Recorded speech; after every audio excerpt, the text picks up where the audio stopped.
Buenas noches, estimada maestra, buenas noches, estimados compañeros. En esta oportunidad nosotros del equipo 2 vamos a presentar el documental Tuxteno. Para ello voy a presentar a mi equipo, que está conformado de la siguiente manera: Delgado Ventura Jean-Pierre Fernando, estudiante de Ingeniería Civil; de Saharana Fernando José, estudiante de Ingeniería Mecánica; Flores Acevedo Luis Fernando, estudiante de Derecho; Gallo Rojas José Ramiro, estudiante de Derecho; Gaitán Sarmiento Oscar Ranier, estudiante de Ingeniería Civil; Gabino Romero María Isabel, estudiante de Ingeniería Civil; Goñas Romero Ken Harold, estudiante de Derecho; Heredia Robles Santiago Wilder, estudiante de Administración; Hidalgo González Roberto, estudiante de Ingeniería de Sistemas. Buenas tardes, mi nombre es Kenjaro Goña Romero. En esta oportunidad voy a hablar sobre mi subtema que refiere a la infancia de Vallejo. Para esto voy a nombrar a dos autores. El primer autor, Ruiz San Fernández y Tamaro, en su obra César Vallejo en el año 2004, mediante una cita textual que realicé, nos refiere que es de origen mestizo y provinciano. Su familia pensó dedicarlo al sacerdotismo, era el menor de 11 hermanos. Este propósito familiar escogido por él con la ilusión de en su infancia explica la presencia en sus poesías de abundante vocabulario bíblico y litúrgico, y no deja de tener relación con la obsesión del poeta ante los problemas de la vida y la muerte, ¿no? Tiene un indudable fondo religioso. Vallejo cursó sus estudios en el colegio de San Nicolás, en Huamachuco, ¿no? Acerca de esta cita textual, breve comentario, donde Vallejo desarrolla su infancia en una economía muy precaria. Sin embargo, su familia muy numerosa y religiosa. A pesar de todas las dificultades que tuvieron que pasar, ahora su carácter intelectual siempre fue muy elevado desde muy pequeño, ¿no? Un autor que puedo mencionar también es en la trayectoria de César Vallejo, y poeta en el campo cultural peruano de los años 20. Haciendo una cita de resumen, nos referimos que César Vallejo nació el 16 de marzo de 1892 en Santiago de Chuco, La Libertad. Cuando cumplió 13 años debió migrar a Huamachuco para seguir sus estudios en el Colegio Nacional de San Nicolás, solo que en el año de 1907 logró inscribirse como alumno libre, de esa manera poder estar cerca de su familia. Sin embargo, el último año de secundaria debió retornar sus estudios presenciales. César Vallejo fue el menor de 11 hermanos del matrimonio entre don Francisco de Vallejo y doña María de los Santos Mendoza. Un comentario de esta cita de resumen: Vallejo es el mejor poeta, escritor y literato de la historia peruana. De recursos. Sin embargo, con esfuerzo logró salir adelante y convertirse en uno de los íconos de la literatura a nivel mundial. Su vida desde muy pequeño tuvo varios retos y dificultades, pero siempre logró salir adelante. Mucho ahínco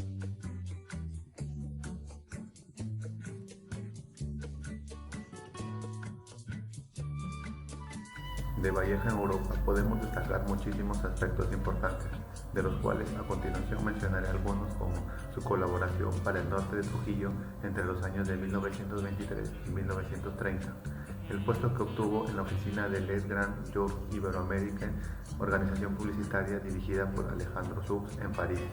Asimismo, Vallejo comenzó a enviar regularmente artículos periodísticos a la revista limeña Mundial entre los años de 1925 y 1930, y más adelante a Variedades entre los años de 1926 y 1930, y el Diario El Comercio entre los años de 1929 y 1930. Algunas de sus crónicas aparecían puntualmente en otras publicaciones periodísticas como Amauta, e incluso en revistas latinoamericanas como Nosotros de Buenos Aires o Letras de Santiago de Chile. También en junio de 1931, Vallejo publica en Madrid, Rusia, en 1931, producto de sus viajes a Rusia entre los años de 1918 y 1929, cuyo éxito fue inmediato, pues trataba de un testimonio escrito en castellano y por un testigo presencial de la situación soviética. Desde 1931, instalado en Madrid, dejó de colaborar con el diario El Comercio y con otras publicaciones peruanas, entre otras causas, muy probablemente por la crisis que se vivía en una España convulsionada. En abril de ese año fue testigo directo del nacimiento de la República y se inscribió en el Partido Comunista de España. Desde entonces, su camino se empedró de compromisos políticos cada vez más exigentes. Más adelante escribió una novela social muy potente y radical titulada como El Tuxteno, publicada en la capital española en el año de 1931, mientras que el conjunto de sus reportajes sobre su incursión en la intensa vida rusa causó un verdadero asombro y fue un éxito en España. Su vida literaria y humana durante la década de 1930 fue decisiva en su poesía, que dispersa en varios cuadernos, logró publicarse post-mortem con la ayuda de su esposa Georgette, bajo los memorables títulos de Poemas Humanos en el año de 1939, poemas todos europeos escritos entre los años de 1923 y 1938, y España parte de mi este cáliz en el año de 1939. Estos últimos versos a fines del año de 1937.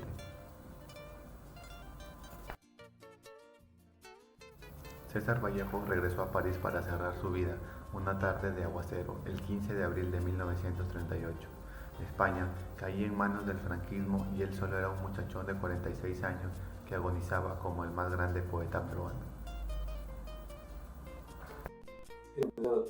Al ver nuestro entorno moderno junto a su comercio y economía, nos damos cuenta que todo lo que nos rodea tuvo que ser impulsado por personas con ideas novedosas, las cuales seguramente tuvieron que pasar por ciertas experiencias que finalmente los llevó a tal nivel como para ser llamados emprendedores. El emprendedor es aquella persona que produce innovación e ideas adaptables que permitan dar solución a problemáticas sociales, dotado con fortalezas como la disciplina, la creatividad, la adaptabilidad, entre otros, las cuales le permiten sacar adelante un proyecto. Schumpeter sostiene que un emprendedor es capaz de reformar modos de producción mediante la explotación de ideas o invenciones no probadas, lo que lleva a proponer nuevas formas de aprovechar un objeto ya creado o el modificar la estructura organizacional de una industria.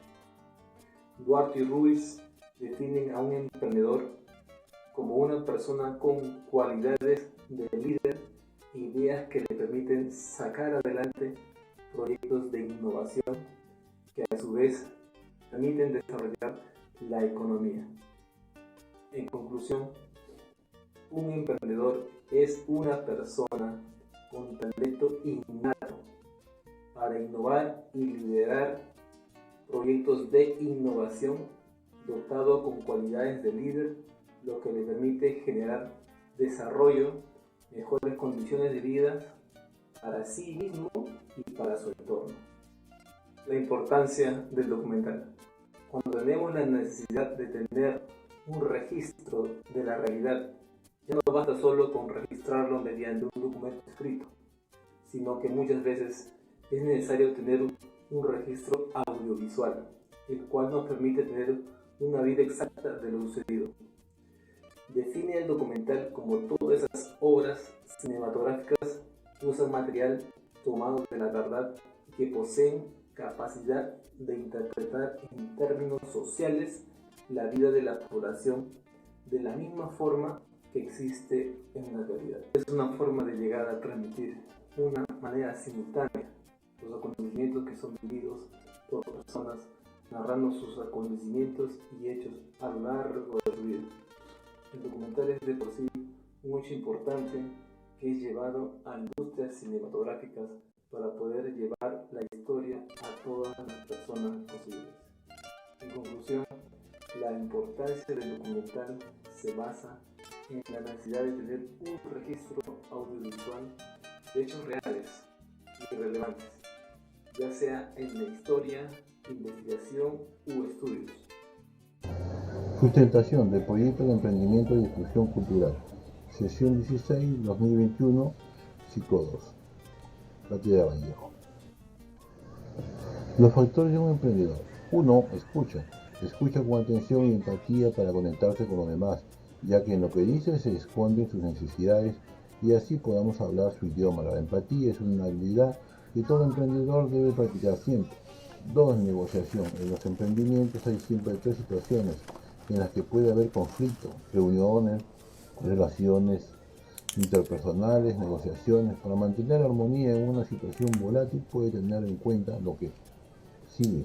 Haz notar que entiendes la posición de la otra parte, comunica que oyes y respetas su opinión, aunque sea distinta a la tuya.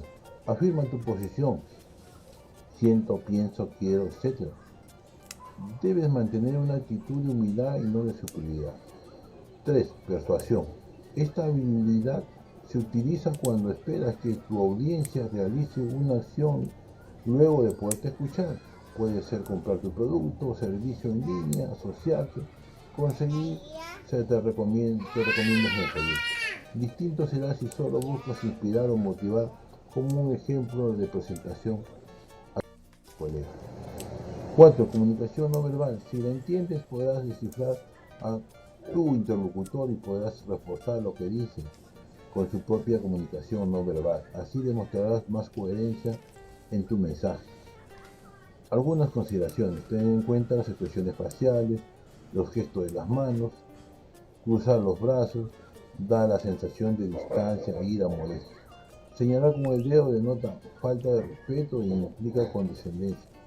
Imagen y autoimagen. Es como vestimos y nuestros gestos se transmite como somos. A veces distorsionamos ese aspecto porque no nos cuidamos. Esto estaría hablando de nosotros o porque lo que vestimos no va con el tipo de emprendimiento que hacemos. Por eso es tan importante coherencia externa en lo externo y en lo interno. 6. Presencia en línea en la plataforma adecuada. Tener presencia en línea implica desarrollar habilidades escritas, orales, sin duda, para generar confianza. Algo tan importante para impulsar tus emprendimientos. Depende de cómo te muestres en la plataforma que sea más adecuada según tu emprendimiento. Lo cierto es que tanto redes sociales como en tu web, tu blog o en campañas de marketing necesitas tener una buena ortografía, buena redacción y un lenguaje directo en el tono que define tu emprendimiento. Hablar en público. El gran temor de muchos emprendedores a hablar en público te da pánico. Si eres uno de ellos, te aconsejo que dejes los miedos de lado y aprendas a dominar con esta habilidad, porque la usarás en todo tu recorrido de emprendedor. Habla mirando los ojos, mantente postura recta, hombros altos y manos fuera de los bolsillos. Se trata de generar confianza también con tu postura y lenguaje corporal. Comunicación interna y externa. César Vallejo, las claves del emprendimiento del siglo XXI. Escucha, negociación, persuasión, conversación no verbal, imagen y autoimagen, presencia en línea en la plataforma adecuada, hablar en público. Definición de documental. Siempre que se presentan hechos relevantes en la vida de una persona o en la historia de la humanidad, surge la necesidad de registrar o documentar dichos eventos, y si es de manera audiovisual, pues mucho mejor. En su concepto más básico, documental es un registro audiovisual que muestra imágenes de la realidad. Estos pueden ser videos e inclusive fotografías, y bajo esta premisa, cualquier individuo con un celular puede hacer un documental con tan solo capturar imágenes de hechos o acontecimientos reales. Por su parte, la RAE 2020, mediante su diccionario de la lengua española, indica que documental son hechos o imágenes tomados de la realidad para ser registrados en películas o programas de televisión. Y hablando en estos términos, podríamos decir que este contenido pasa por un proceso de organización o producción. Por otro lado, en el artículo Una epistemología del género documental para la memoria social en Chile, publicado en marzo del 2018, Fuente Alba y Basulto Gallegos manifiestan que el documental permite ser resignificado de manera colectiva por los receptores o audiencia. No obstante, el contenido de un documental pasa por una serie de filtros y ediciones que reflejan el punto de vista del director responsable de dicho documental, lo que lo vuelve subjetivo. Con todo esto, podemos concluir que el documental es un registro audiovisual de la realidad. No obstante, muchas veces estos son estructurados y filtrados por el responsable del proyecto, dando una dirección de interpretación para el receptor final o audiencia. El documental y la comunicación. La mayoría de los peruanos conocieron los documentales mediante los programas televisivos que nos mostraban aspectos importantes de la cultura peruana.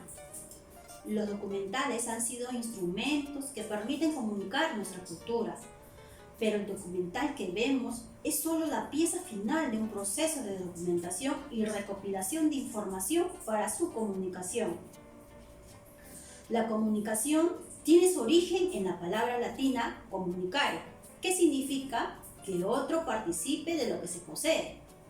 Mediante la comunicación brindamos información a otros. Los seres humanos y animales tienen la capacidad de comunicarse. Para que exista comunicación es necesario que exista un emisor, un receptor, un código, un mensaje y un contexto según GIRDA 2021. La comunicación es un proceso muy importante en las sociedades, dado que permite compartir información, sentimientos y emociones a los demás. Además, las ideas y formas de pensamiento pueden ser compartidas con otros, creando una cultura compartida, creando los cimientos de la civilización humana.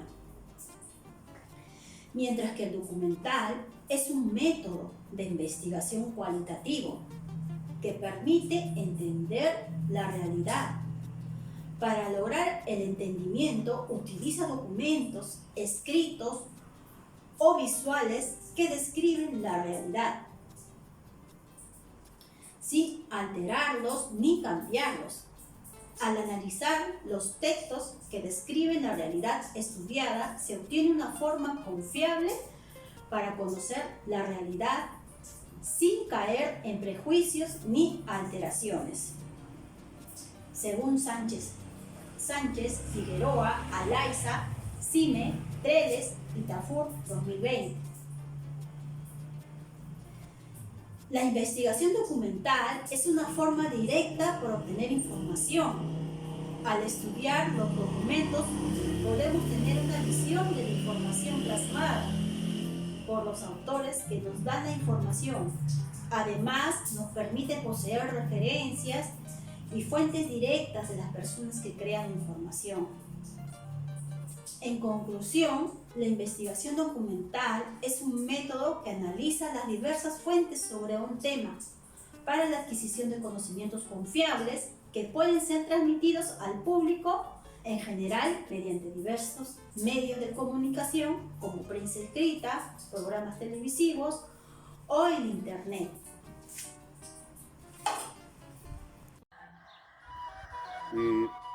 La discriminación nativa.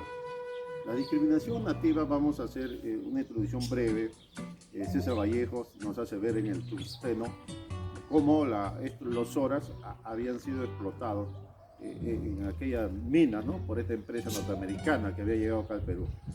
Y no solamente en el aspecto de explotar el mineral, sino también explotar al mismo comunero del lugar, al mismo nativo, aprovechándose de su humildad, de su inocencia. Actualmente vemos que cuando emigran de la selva hacia la costa, aquellos personajes nativos pues son discriminados por su estereotipo, que ellos nos representan, su costumbre, su cultura, ¿no? Quizás lo tratamos como ignorantes, lo tratamos nosotros como que son ciudadanos de tercera categoría, que solamente son para obreros nada más, ¿no? Entonces, esa discriminación, pues, afecta al ser humano, porque ellos tienen las mismas cualidades, las mismas habilidades que tenemos nosotros, sino ellos en su hábitat. Tengamos nosotros presente que nosotros en la costa, lógicamente por nuestra misma actividad diaria, logramos dominar y logramos nosotros habitarnos a este sistema. Pero si nosotros nos vamos hacia la selva, somos unos ignorantes, que nos compenetremos en el interior de la selva, donde aquellas comunidades nativas, ellos dominan y son sabios, son maestros, son personas, son doctores en aquello, ¿no? Donde ellos saben cómo realizar sus actividades en ese lugar, sin ningún peligro. Pero nosotros, sí, tuvimos picadura de zancudo, de repente unas enfermedades, cómo curarnos, ellos saben de todo aquello con las plantas, cómo curarse de aquello, ¿no? Cómo poder trasladarse por toda esa selva. Entonces nosotros somos unos ignorantes, entonces podríamos ser discriminados también por ellos, ¿no? Entonces somos iguales y hay que tener presente que ellos son los guardianes del pulmón del mundo, porque el aire que nosotros concebimos, que nos da vida, asimismo los alimentos de ese lugar, pues que ellos son los que los cuidan, ellos son los que los siembran, los cosechan, y ahorita a nivel mundial han determinado que nuestra selva, nuestra Amazonía y toda esa vegetación a nivel mundial. Derechos laborales en el Perú. Los derechos laborales en el Perú son parte del crecimiento y el desarrollo de nuestra sociedad como país. Desde el inicio de la vida republicana del Perú, el Estado ha buscado representar a los trabajadores como parte del proceso social y cultural. Es así que en las obras literarias o culturales desarrolladas por las ideas del Grupo de Vallejo permitieron importantes cambios en la Constitución peruana. La primera Constitución del Perú del año 1920 fue la primera en plantear los derechos de los trabajadores bajo las normas de seguridad y salud, jornadas de trabajo y remuneraciones, aunque estas aún no daban a los trabajadores el derecho a la huelga, por ejemplo. Todavía no se consideraba en ello. Si los reconocía como parte importante del proceso productivo, el principal objetivo de esta Constitución fue pues traer concordancia o acuerdos entre las partes pero esta sería el inicio del cambio, ¿no? Según lo que se puede investigar. El inicio del cambio en función a valorar al trabajador como un ser humano. Las ideas de Vallejo han influido en gran medida a la política peruana, porque el cambio mental de la sociedad y el comienzo por valorar a los seres humanos en el trabajo permitió dejar de considerarlos como actores secundarios del trabajo, sino que se comience con una mentalidad de darles real importancia en su trabajo. Esta nueva forma de ver las cosas influenciaría en gran medida a los reglamentos y normas legales que se establecerían a futuro y que tendrían ellas como principal actor al trabajador. Gracias a estas ideas, los trabajadores en el Perú tienen derecho a un contrato de trabajo donde se indica pues el plazo, a una remuneración mínima de acuerdo a ley, a una jornada de trabajo que no exceda las 8 horas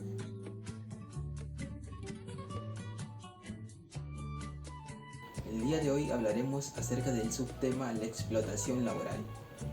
Hoy en día la explotación laboral es un tema que se sigue presentando en muchas empresas en todo el mundo. Un gran número de empleados siguen laborando en condiciones peligrosas o reciben salarios que no están a la altura de las responsabilidades, esfuerzos y deberes que realizan.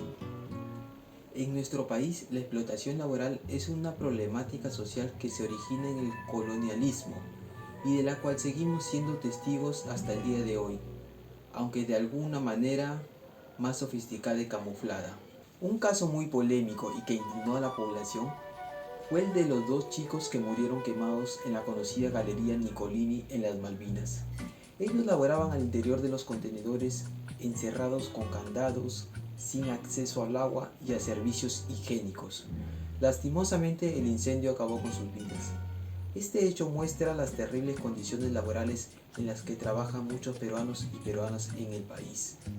El autor Zen menciona que la explotación laboral no permite el desarrollo de las habilidades de los colaboradores de una empresa. Cree que parte del desempeño de cada persona tiene que ver mucho con los medios y posibilidades, por lo cual es necesario las capacidades de cada individuo, ya que estas son muy importantes en la vida de cada uno. Es por eso que muchas personas no logran realizar sus actividades con empeño ni motivación y muchas veces terminan frustradas. Los autores Aguilar, Andrade y Rangel mencionan que la explotación laboral está relacionada con la esclavitud y la servidumbre, ya que una gran cantidad de personas son sometidas a laborar violando derechos jurídicamente tutelados como la libertad, la igualdad y la dignidad humana. En conclusión, la explotación laboral es un campo muy amplio que puede cubrir situaciones desde abusos, excesos, atropellos, extralimitaciones por parte de la empresa hacia el empleador, hasta la precariedad laboral. Las consecuencias de la continua explotación laboral a lo largo de toda la historia es la lucha entre las distintas clases sociales. Esperemos que esto pronto se pueda resolver y todos podamos tener horas y remuneraciones de trabajo justas. Gracias.